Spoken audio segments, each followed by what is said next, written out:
इफ्तार party दावत ॾिनी। दोस्तों ये अॼु पाण जेके जिते सभु गॾु थिया आहियूं ऐं पंहिंजो मौक़िफ़ साईं सरमद असां जेके नौजवान दोस्त आहिनि उन्हनि जो मौक़िफ़ रखी चुको आहे त इलेक्शन जे प्रोसेस जेको ही असांजी जेकी कमेटी जुड़ी चुकियूं आहिनि इलेक्शन थियणु घुरिजे।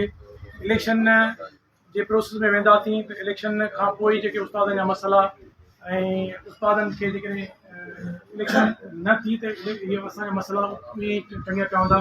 4 साल 4 साल जेकी असांजी साबिक़ा इलेक्शन असांजा जेके सदर रहियो आहे साईं मेयर साहब उन असांखे बिल्कुलु उस्तादनि सां वॾियूं वेसाघातियूं कयूं आहिनि। असां उस्तादनि जा जेके मसइला आहिनि उहे तमामु एतिरा मसइला घणा थी विया आहिनि जो असीं हाणे उस्ताद ज़हनी मरीज़ थी विया आहिनि उस्ताद असांजा। उस्तादनि खे तमामु घणियूं मुश्किलातूं आहिनि परेशानियूं आहिनि। उहे परेशानियूं हाणे तॾहिं हल थींदियूं जॾहिं नई इलेक्शन बॉडी ठहंदियूं। इलेक्शन प्रोसेस में वेंदासीं त असांजे जेके हे असांजी जेके दोस्त वेठा आहिनि जिन सां असीं सलाह ॾियल आहियूं इन्हनि जो जेको फ़ैसिलो हूंदो साईं सिकंदर जतोई आहे, साईं अतीक रहमान सोलंकी आहे, साईं नूर मोहम्मद सुमरो आहे, जेकी बि साईं असांजा दोस्त वेठा आहिनि उन्हनि जो जेको फ़ैसिलो हूंदो असांखे क़बूलु